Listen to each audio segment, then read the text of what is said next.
donde está la mayor utilidad de la resonancia de próstata multiparamétrica. En contrapartida, a medida que nosotros avanzamos en el cáncer de próstata, a medida que este porcentaje de pacientes es menor y que las chances de curabilidad obviamente tienden a desaparecer, es acá donde la resonancia, básicamente la resonancia del cuerpo entero, podría llegar a tener un rol, pero el problema es que la competencia que tiene la resonancia en este sector es la ecografía transrectal con biopsia o la posibilidad de marcadores biomoleculares. Acá en este escenario el adversario es el PET-PSMA y ya claramente, como lo mostramos, sobre todo lo mostró Lila en la charla que dio para el Hospital Británico, que los estudios empiezan a mostrar que en realidad el PET-PSMA es mejor que la resonancia de cuerpo entero, que quizá el escenario de la resonancia de cuerpo entero sean aquellos tumores indiferenciados o de estirpes que puedan no generar PSMA, y en esos casos es donde tendría lugar la resonancia de cuerpo entero. Es decir, que en todo este escenario que va desde un PSA de riesgo hasta la muerte en el paciente en las últimas etapas de cáncer de próstata, la mayor importancia de la resonancia, el mayor rol es el de la multiparamétrica, y parece estar en el cáncer de próstata sospechoso o localizado, mucho menos el body resonancia en el cáncer de próstata avanzado. Y la verdad que ellos presentaron básicamente este estudio, que es el Precision. Esto es un estudio que se considera pivotal con respecto a la resonancia magnética.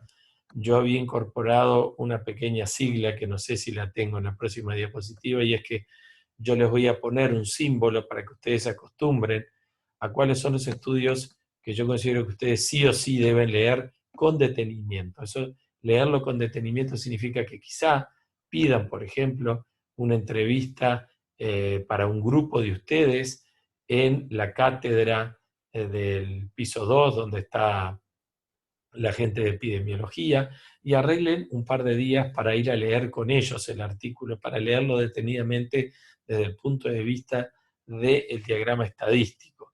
Nosotros, ustedes saben muy bien, lo hicimos el año pasado con Carmena, que fue también un estudio pivotal que cambió el concepto de el rol de la nefrectomía en el cáncer renal metastásico, y encontramos un montón de detalles desde el punto de vista estadístico en el estudio, que nos permitieron tener una visión bastante, yo diría, hoy día futurista de la interpretación del estudio, ya que con el paso del tiempo se entró a ver que ese estudio, que pareció un estudio absolutamente súper bien diseñado, etcétera, etcétera, no terminó arrojando los resultados tan confiables.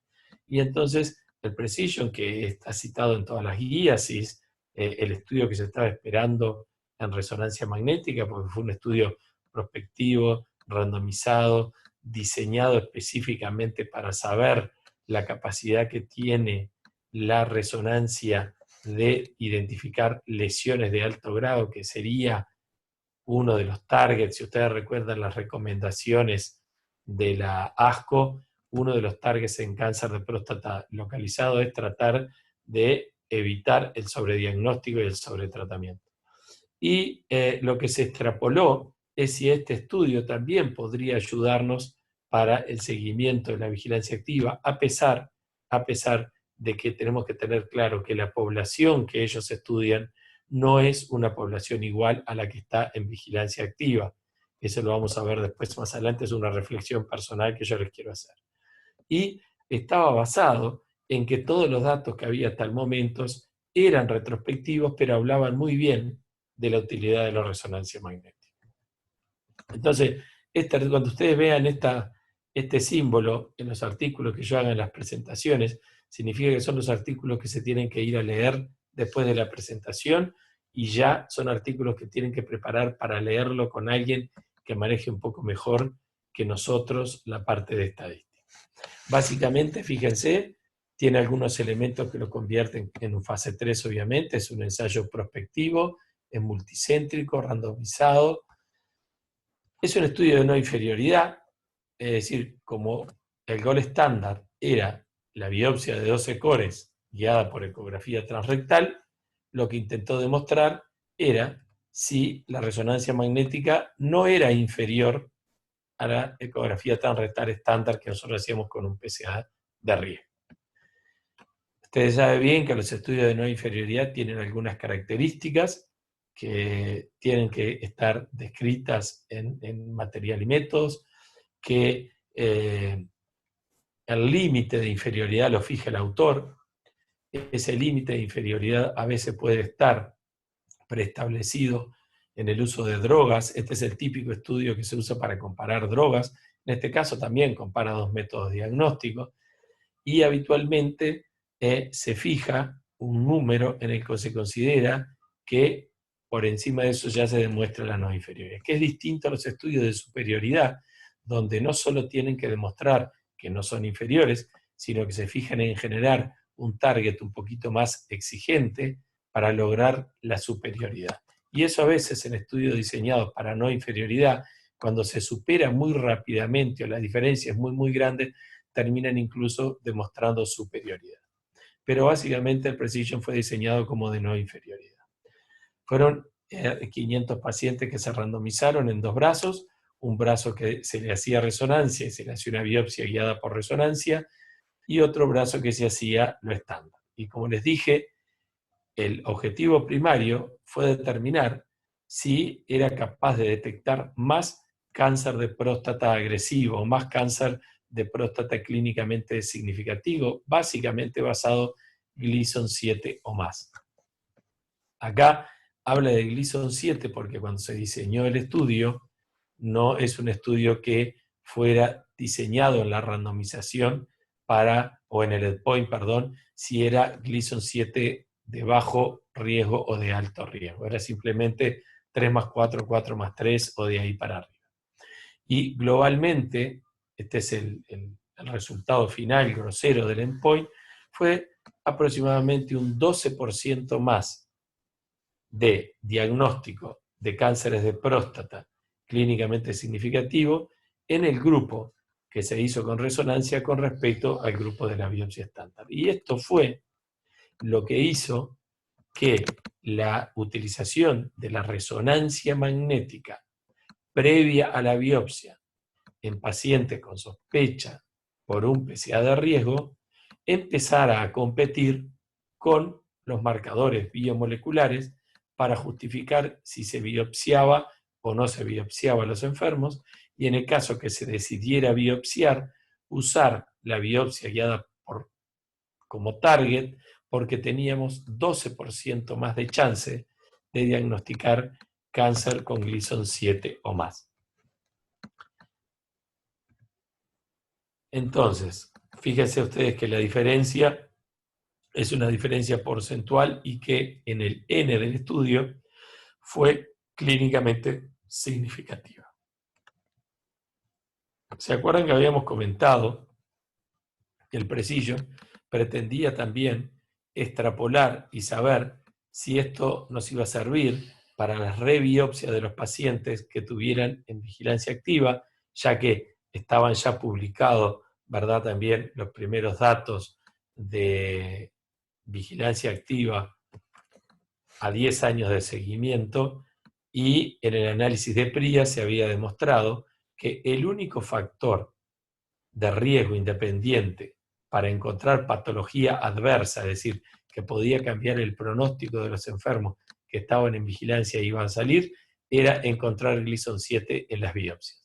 Entonces, basado en esos resultados de PRIAS, era importante encontrar algún estudio que fuera mejor para predecir los pacientes que podían tener un upgrade histológico en las biopsias sucesivas. Pero, ¿cuál es el problema de extrapolar los resultados del Precision a la población de vigilancia activa? Que son poblaciones distintas. Precision demostró que en la población general, con PSA de riesgo, portadora o no de cáncer de próstata, es decir, que al Precision entró mucha gente que no tiene cáncer de próstata, tiene un PSA de riesgo. Por lo tanto, comparar el rendimiento de un estudio en una población que tiene pacientes con cáncer y que tiene pacientes sin cáncer no es correcto, porque la población de pacientes en vigilancia activa, el 100% tiene cáncer diagnosticado, por algo está en vigilancia activa. Entonces era peligroso extrapolar porque la población que estudiaron básicamente es una población distinta. ¿Se entiende eso? Si se entiende, alguno que levante la mano, que ponga un dedo, veo que están silenciados, pero quiero que entiendan Sí, se ese entiende, detalle. se entiende. Quiero que entiendan ese detalle porque todos se entusiasmaron al principio y dijeron, es lógico, si encuentra más en los que tienen PCA de riesgo, va a encontrar más Gleason 7 si yo lo sigo biopsiando. Para eso fue que se diseñó este estudio, que acaba de ser publicado recientemente en el European Urology, un estudio diseñado por Loren Klotz, conducido por Klotz, donde se tomaron un grupo acá sí, 273 enfermos con cáncer de próstata, con Gleason 6 que estaban en vigilancia activa. Y se los randomizó uno a uno a recibir la biopsia estándar que se hacía en el seguimiento o la biopsia estándar más la ayuda de la imagen de resonancia para el target.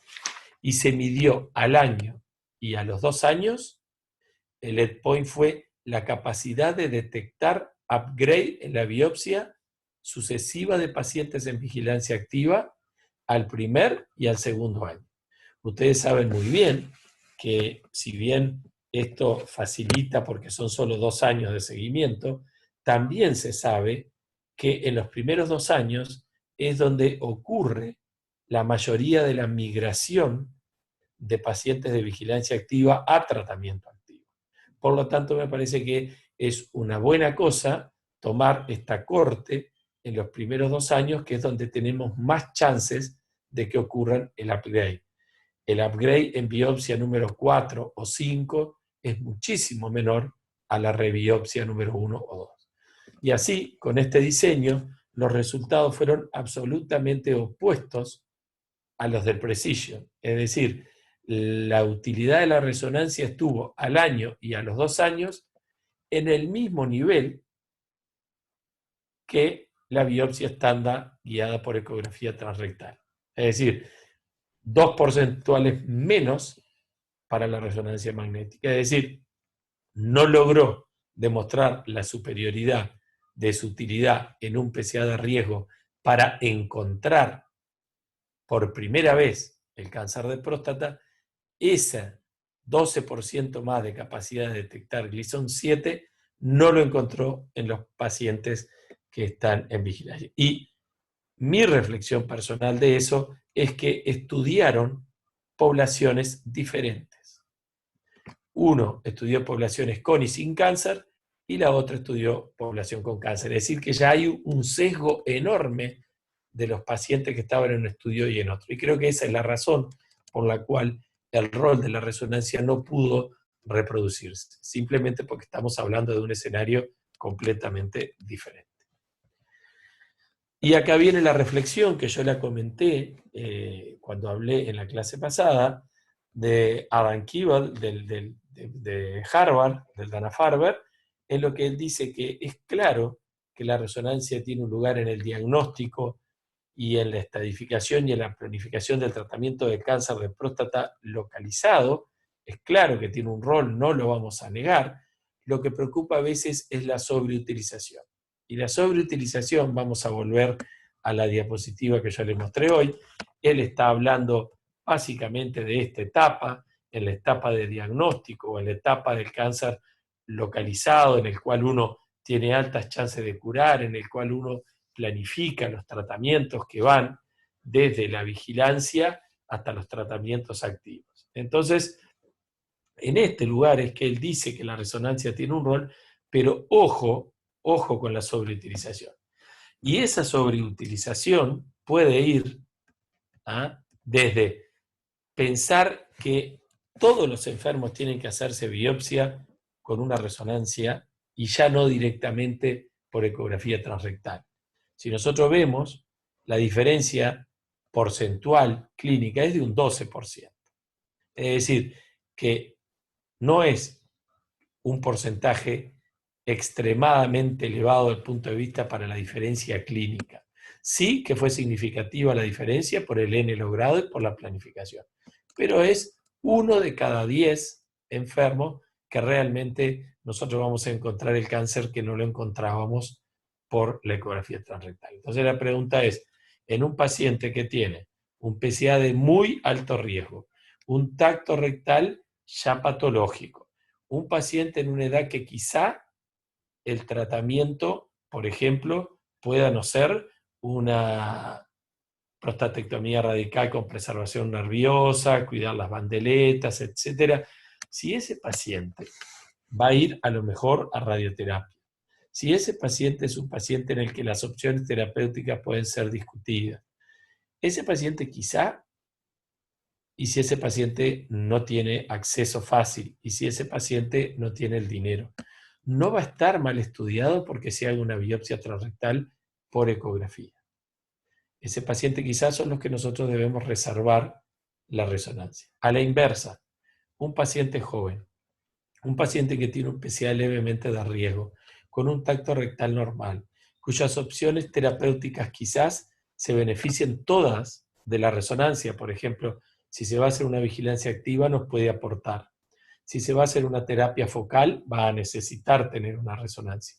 Si se va a hacer una cirugía, es importante a lo mejor prever si encontramos, si debemos preservar bandeletas, si tiene, como tiene un tacto rectal normal, podemos suponer que tiene una indemnidad de la cápsula y quizá la resonancia nos muestre que tiene una invasión microfocal de la cápsula y por ese lado no deba ir la preservación de bandeleta.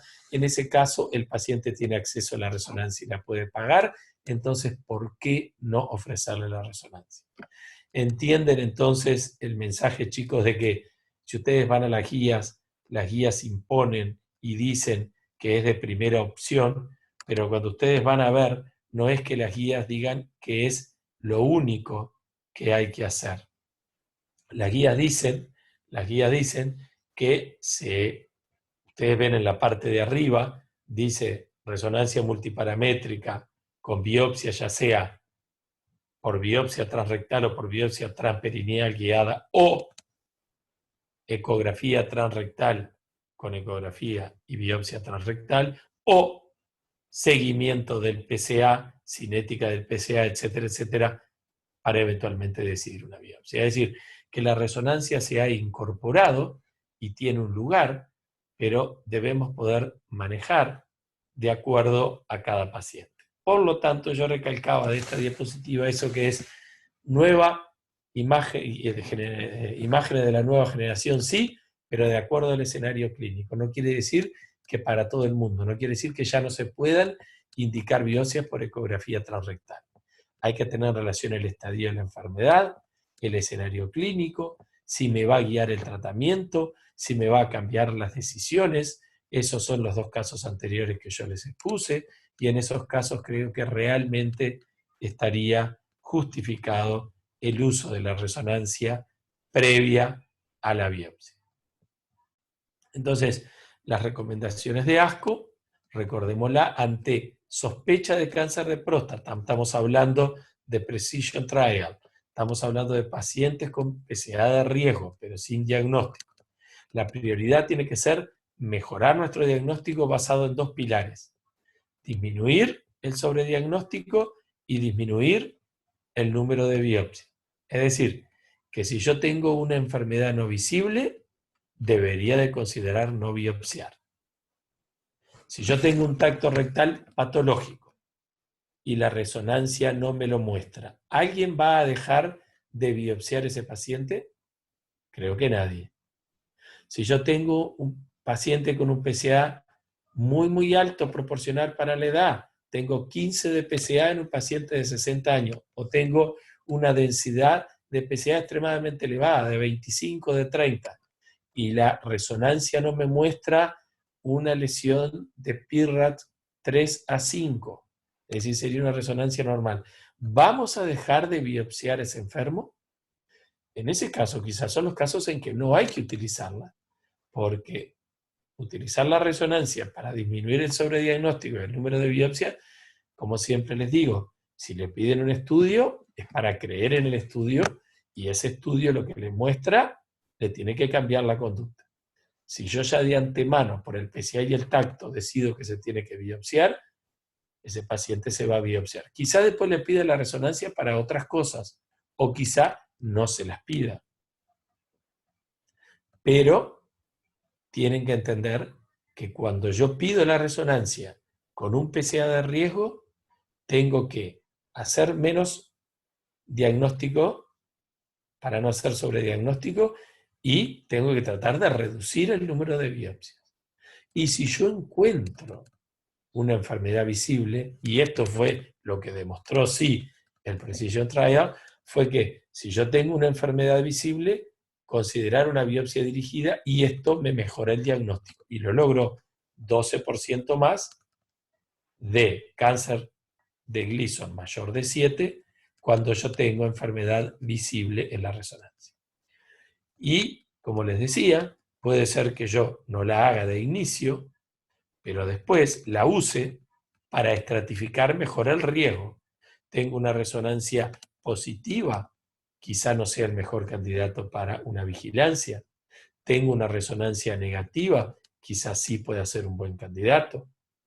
Tengo lesiones de PIRAT5, debo ir a rebiopsiar ese enfermo, si lo quiero meter en vigilancia, si tenía un Gleason 6 por la ecografía transrectal, porque quizás se me haya escapado un Gleason más alto. Si la resonancia es positiva, me cambia la preservación de bandeleta, me cambia el campo de la radioterapia, me dice si tiene compromiso de vesículas seminales, que quizá los tratamientos radicales locales no van a ser efectivos. En fin, creo que esto, leyendo lo que fue el resultado del Precision y del ACE Trial, nosotros podemos encontrar el rol de la resonancia tanto para los pacientes con sospecha de cáncer de próstata, para la estadificación del cáncer de próstata y para las rebiopsias en los pacientes que están en plan de vigilancia activa. Entonces, sobrediagnóstico y biopsias tienen que ir en menos. Enfermedad no visible deberíamos de no biopsiar, tendríamos que creerle, si no, no tiene sentido pedirla. Enfermedad visible, hacer biopsias randomizadas más biopsia target dirigida a lo que muestre la resonancia, eso mejora 12% la chance de encontrar un cáncer de próstata de Gleason de más de 7. Entonces, esto es lo que yo le decía, las guías finalmente terminan diciendo que en este escenario la competencia de la resonancia multiparamétrica son los biomarcadores y que el manejo es de biopsia con resonancia, con ecografía, incluso la posibilidad de seguir un poco más la cinética del PCA. Sobre esta primera parte de indicación de la resonancia en el PCA sospechoso de riesgo. Vamos a abrir los micrófonos por si alguien quiere intercambiar algo.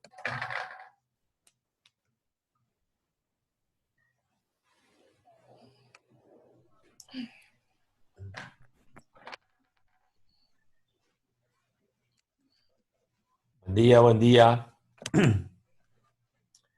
Bueno, escucho opiniones. Vamos a empezar los residentes.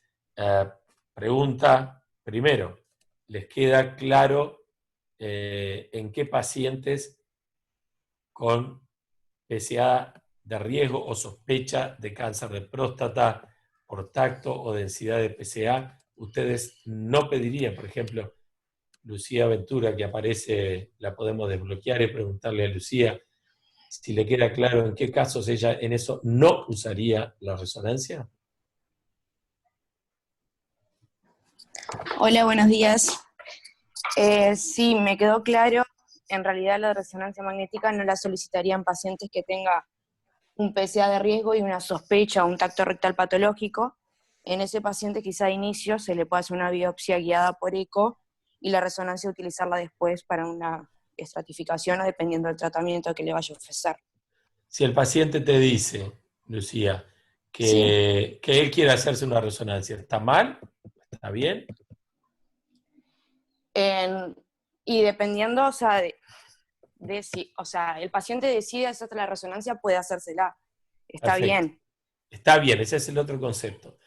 Es una posibilidad de no hacerla si el paciente le cuesta, si cuando tiene que pagar los $1000 va a salir a pedir un préstamo en el banco, si el paciente se tiene que trasladar 500 kilómetros y le complica la vida para hacerse la resonancia, tiene PSA de 15 y tacto sospechoso, puedo no No, no pedirla. está. No, no Pero si está el mal no paciente pedirla. la pide, siempre es útil. ¿Ah? Adán, ¿en qué Sí, escenario, Adán, te parece que sí o sí es el mejor escenario para pedir la resonancia? ¿En qué paciente, perdón? En este mismo escenario, ¿en qué paciente te parece que es el más ideal para pedir la resonancia? y más que nada en los pacientes que tienen sospecha de su estadificación, o sea, pacientes que ya tienen una biopsia previa No, y estamos hablando, el escenario es paciente con sospecha de cáncer de próstata sin biopsia. sin biopsia. Sin biopsia. Sin Ese es el biopsia. escenario. Ujú. Y bueno, Fíjate lo que dice. en pacientes que tienen un tacto rectal patológico, que nosotros podemos pensar que pueden estar comprometidos también las vesículas seminales o localmente avanzado en esos pacientes, ¿Qué valor predictivo positivo tiene el tacto rectal patológico en manos experimentadas? un 40% creo que es, profesor. La- Realmente, sí. no, es muchísimo más alto. Es superior al 90% el valor predictivo de un tacto rectal patológico en alguien con experiencia. Y si a eso le sumás el PSA y el PSA density, Ujú. eso supera el 95%. Por eso yo decía que si hay quizá algún paciente que tiene dificultades para pagar una resonancia, pero tiene un tacto claramente patológico, ese enfermo quizás se puede obviar, porque el valor predictivo positivo de un PSA, un density PSA más un tacto, es incluso superior o igual al de la resonancia multiparamétrica, que fue el caso que yo le pregunté a Lucía. Pero bueno, ¿qué otro paciente te parece que es el que más se beneficia sin biopsia todavía de tener una resonancia, Dan? Sin biopsia. Sin biopsia. Este es el Y, escenario. Detección temprana del cáncer de próstata. ujú. Y Detección. sí.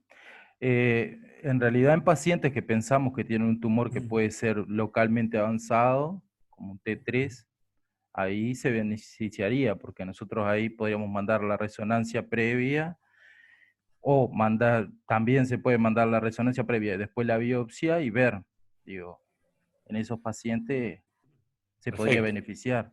Un paciente en el que ya la resonancia nos vaya a hablar de la estadificación clínica y que nos pueda llegar a cambiar la conducta. Claro, Ese puede ser un escenario cuando compromiso hay de un vesículas cáncer. seminales. Cuando hay un cáncer localmente avanzado, que en general no es el escenario que manejamos en general acá. Hoy día encontrar pacientes que vengan y que debuten ya con un tacto rectal patológico es extremadamente poco frecuente. Y que todavía debuten con una enfermedad localmente avanzada, menos frecuente. O sea que si bien la resonancia ahí es verdad, se puede pedir, no va a ser el escenario más frecuente, ¿verdad, Dan? El escenario más frecuente que vas a tener es el que tenemos todos en la consulta. ¿Cómo haces vos la mayoría de los diagnósticos? Y la mayoría son pacientes que ya vienen con un PCA de riesgo, lo mandan de policlínica, Y el normalmente. tacto en general, ¿cómo es en la mayoría de los casos? Y en realidad eso es muy variable. Normalmente yo espero 2 PCA, o Sí. sea, siempre le indico otro PCA al Y, paciente. y cuando Ya, los tactás, ¿estás encontrando muchos tactos patológicos o pocos tactos patológicos? no, en realidad no estoy encontrando muchos tactos patológicos. Eso pasa en el mundo entero. Hoy, 60 a 80% de las biopsias que se mandan son todas con tacto rectal normal y PSA de riesgo. Eso Ujú. cambió totalmente. Ese fue el problema que surgió en Estados Unidos después que la Task Force dijo que no valía la pena hacer PSA y algunos seguros, se acuerdan, tomaron esa determinación alrededor del año 2000, después del año 2012 o 2013, fue eso de la Stafford, creo, 2012. 2012, en los 5 años siguientes, apareció ya la primera publicación, que los cánceres de próstata se volvieron a diagnosticar en estadios más avanzados, porque volvimos a diagnosticarlos por tacto. Y se nos escapaban la mayoría de los cánceres de próstata, porque eran todos con tacto normal, y como no pedíamos PSA, en Estados Unidos en 5 años empezaron a encontrar todos cánceres más avanzados al momento del diagnóstico. Eso fue lo que hizo que Stafford rebobinara y empezara a admitir la posibilidad que en algunos casos, donde el rendimiento del PSA fuera mayor, y fue cuando se empezó a hablar de screening personalizado, que es como una contradicción de palabras, ¿verdad?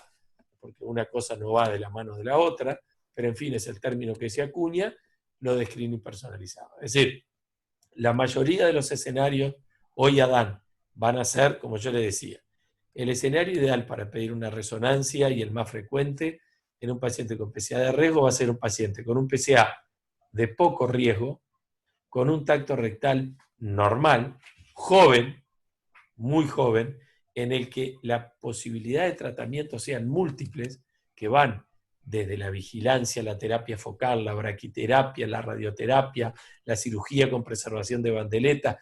En todos estos casos, la resonancia, además del diagnóstico, nos va a permitir ayuda en todas las conductas terapéuticas que yo les nombré.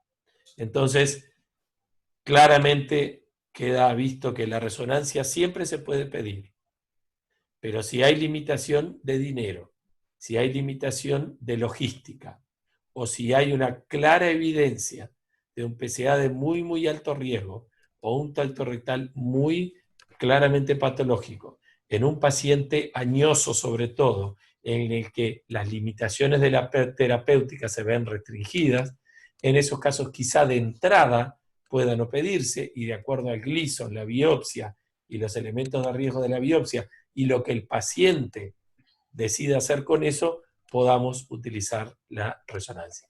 ¿Les queda claro esto? Parece que es un punto importante, porque si no, pasamos a creer que, bueno, lo que dicen las guías es que a todos los pacientes hay que hacerlo con resonancia. Y eso me parece lo que decía Kibel, poner la expectativa muy alta de la resonancia, generar gastos enormes para beneficiar en el global de la serie a un 12% más de pacientes. Creo que tenemos que tomarnos un poquito de tiempo y hacer una visión un poquito más personalizada de los enfermos. Y en lo personal mi visión es esa. A mayor edad, a tacto más patológico, a PSA de más riesgo, a densidad más alta, a mayores dificultades de dinero y a mayores dificultades de logística, son lo que yo puedo empezar por prescindir. Y en algunos después la haré, pero en muchos no.